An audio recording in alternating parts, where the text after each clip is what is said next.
Hi English 101I students, welcome to week 5 of our course. I hope all is going well with you. Kind of hard to believe that the middle of the semester is coming up pretty soon in just a couple of weeks. It'll get here fast, so time is definitely going by quickly. I think we'll start today's video in course information. And I'm going to go ahead and download this course calendar that I think is just handy to look at the beginning of each week. So that way you kind of know what's coming up for the week. And it gives us a good chance to review what you did last week as well. Okay, so scrolling down to weeks 4 and 5. So last week or this past week you worked on a grammar focus, which was looking for examples of run-on sentences, comma splices, and sentence fragments in your diagnostic essay that I emailed back to you.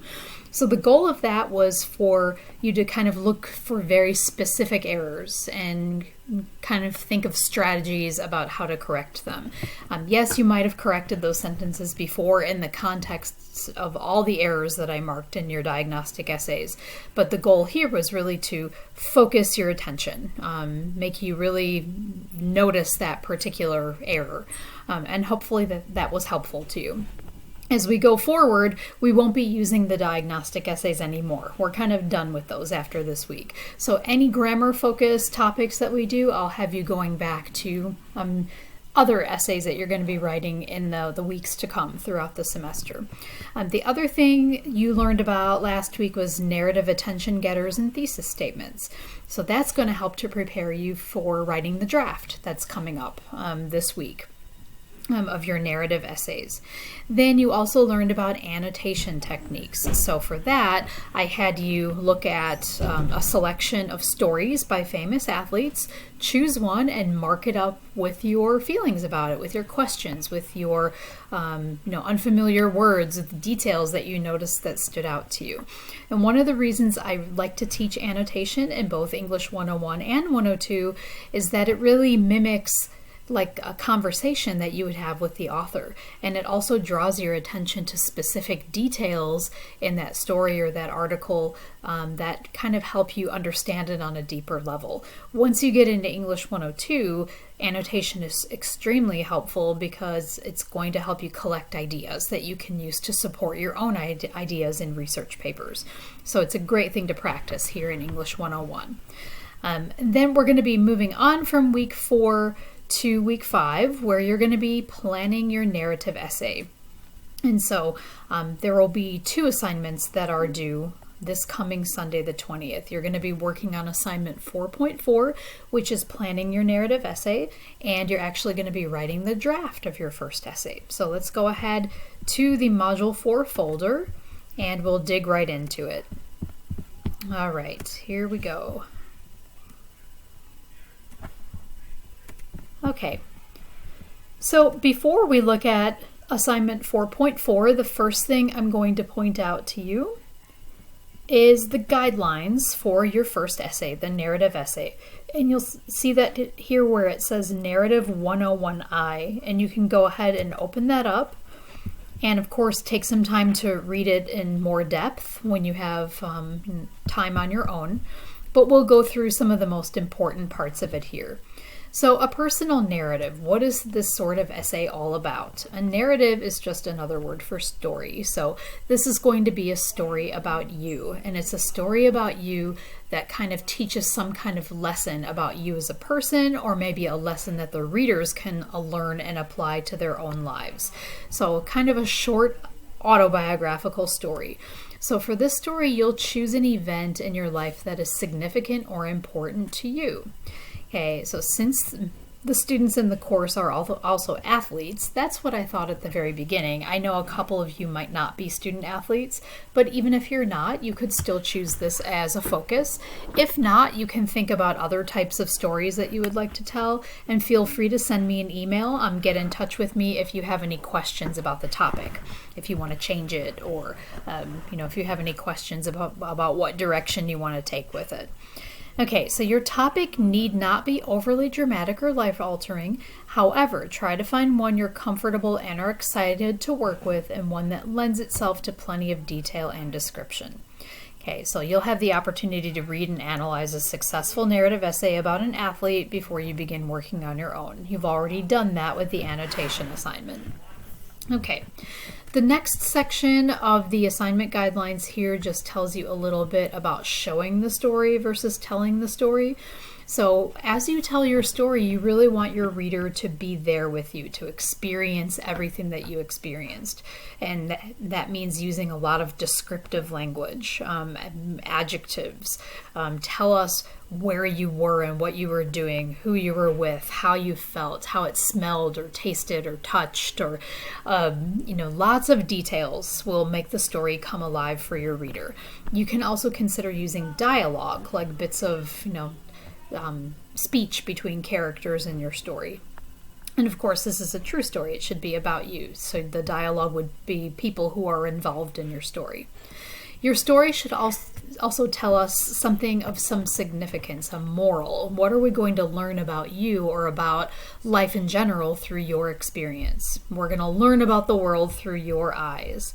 It's something that makes the story special or important. This aspect of the essay, the moral of the story, or the implied lesson, will help you develop the thesis of your essay. And you kind of learned about thesis statements last week, right? Okay, a couple of weeks ago you learned about the writing process. And we will follow the writing process to write this essay and future essays in the rest of the semester. So you'll start by doing some pre-writing, collecting some ideas. That's what assignment 4.4 is all about. And then you'll work on the first draft of your essay. You'll submit that first draft of your essay, and I'll show you where to submit that in just a few minutes. I will receive it, and then you're going to participate in a peer review activity, which means you and a classmate will exchange essays, and you're going to give each other some feedback on it. That's going to help them write an even better essay. And we won't be doing that part this week, but coming up next week, I'll explain to you how the peer review process will work. The great thing about peer review, sometimes students are hesitant about it. They think, why should a classmate read my essay? This is the professor's job, right? Yes, it is my job. But I think having more than one person read your writing is really important. When you go into your professional lives someday, not just one person is going to read your writing. Lots of people will read what you write. So it's important to get different perspectives.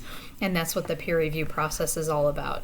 So your audience is going to be me and at least one of your classmates. And the purpose of your story is of your essay is to tell a story and even to entertain us with your story. I've given you some ideas here for pre-writing, just to start collecting some ideas, brainstorming for your essay. These are called the journalist questions: who, what, when, where, why, and how. We always learn these in elementary school here in the United States when we're collecting ideas about a topic. So this is a great place for you to get started too, to start just thinking about how to put the details of your story together. I've also given you some suggested organization patterns. You'll also see those in Module 4 in Blackboard. And these just give you different ideas about how to structure your story. You might go in chronological order from beginning to end. You might start in the middle and then kind of fill in the details. Or you might start at the end and flash back to the beginning. So you decide on the order that works best for you. There are also a couple of sample essays that are posted along with the guidelines. So you'll see narrative essay sample 1 and 2, and both of these were written by former students in English 101. One was a student from Italy, another student from China, and they both wrote about experiences that were very meaningful for them. So I strongly recommend reading their sample essays because it will give you an idea of how to structure your ideas, what a thesis statement should look like, what attention getters they used to grab their readers and keep them going in the story. So these are great examples for you to look at. Okay. So, as far as other details are concerned, remember the MLA format assignment you did?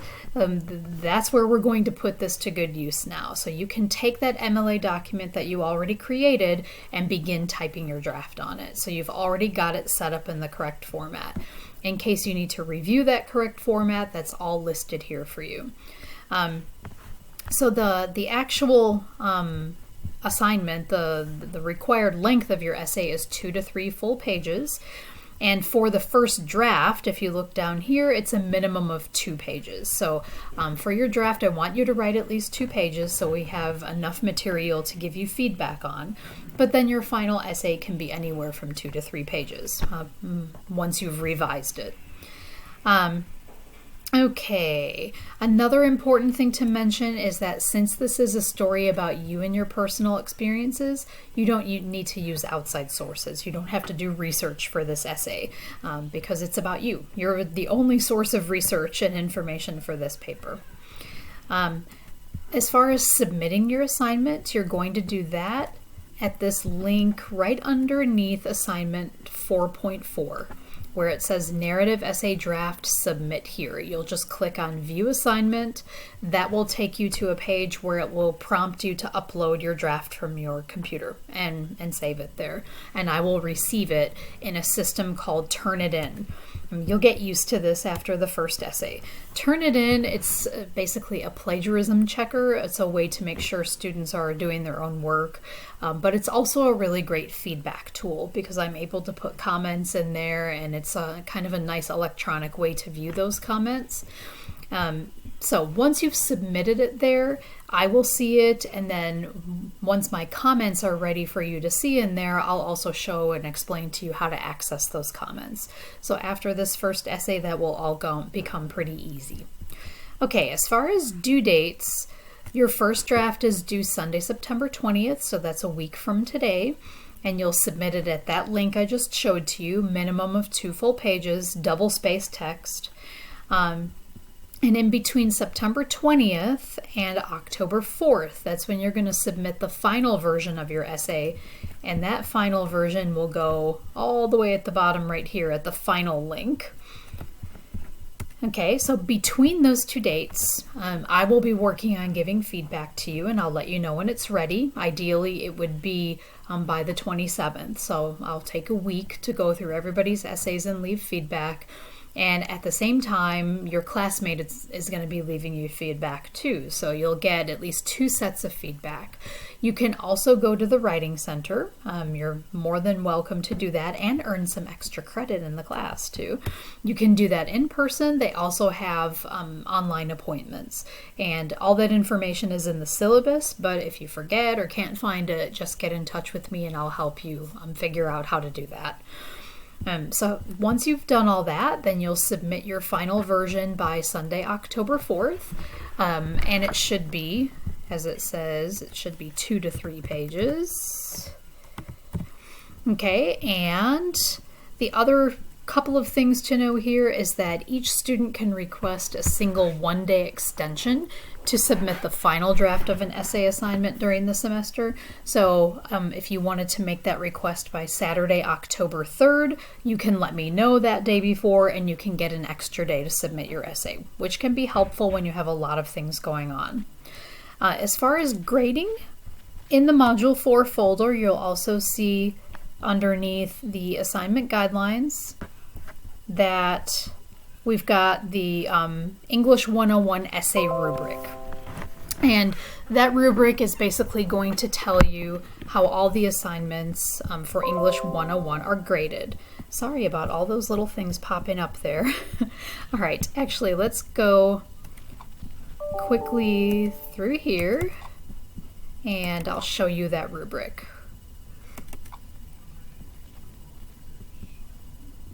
Let's see. Okay, so English 101 General Rubric. So a rubric is just basically a way of giving a grade to your essay, of evaluating it on its strengths and weaknesses. So I'll give you time to look through this on your own and you'll access it right from the link underneath the assignment guidelines. But I'm looking at your audience awareness, who you're writing your essay for, your thesis, how you develop your ideas, the structure of your essay, how well you're using grammar and academic conventions like MLA format, And you'll see the way that the grades are calculated right there, the points that are required to achieve a certain grade on your essay. So you can take a look through that and let me know if you have questions about that as well. Okay, moving on to assignment 4.4. Okay, so here is where you're actually going to be doing the planning of your essay before you begin writing it. So we'll open this up. And what you'll see there is 2 short activities that I want you to do and submit before you start working on your actual essay draft.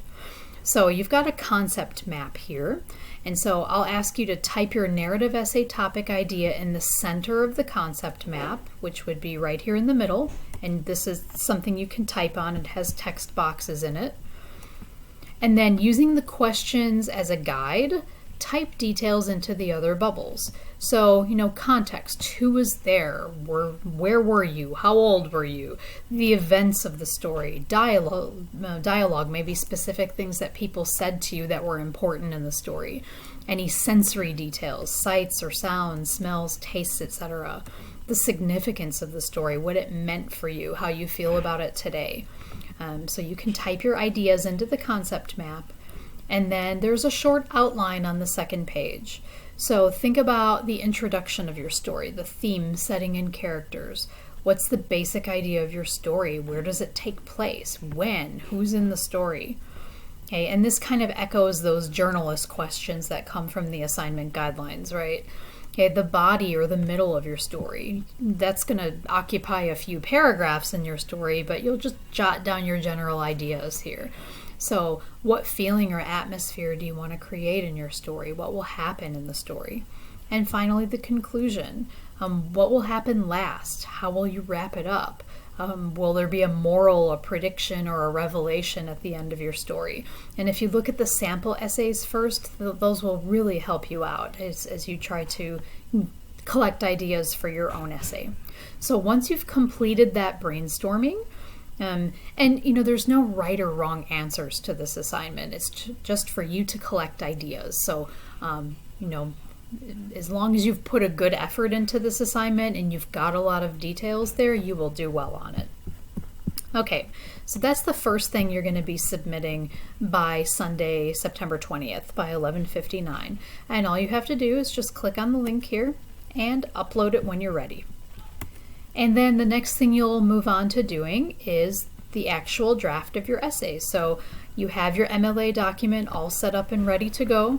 And here is where you're going to take all those ideas from your brainstorming and you're going to put it together in story form. Your essay does not have to be complete. You could work just on, the introduction, maybe a couple of body paragraphs, maybe you don't have a conclusion yet, or maybe you'll just do some body paragraphs and a conclusion, but you're going to save your introduction for later, or you can put everything there. So this is kind of flexible. As long as you've got at least 2 full pages, you've done your job for the draft. It's enough for us to be able to give you good feedback. So I think that's really everything for this week. It is a lot of information, and you're welcome to ask questions about anything that comes into your mind between now and next Sunday. I wish you good luck with it. I'm looking forward to reading all your stories. I had a good time reading your diagnostic essays, so these will be great, I'm sure. So just think about an event that was very important in your life, something that taught you something that reveals something important about who you are or about our life in general, and kind of take it from there. So I hope you all have a great week, and I'll see you all next week.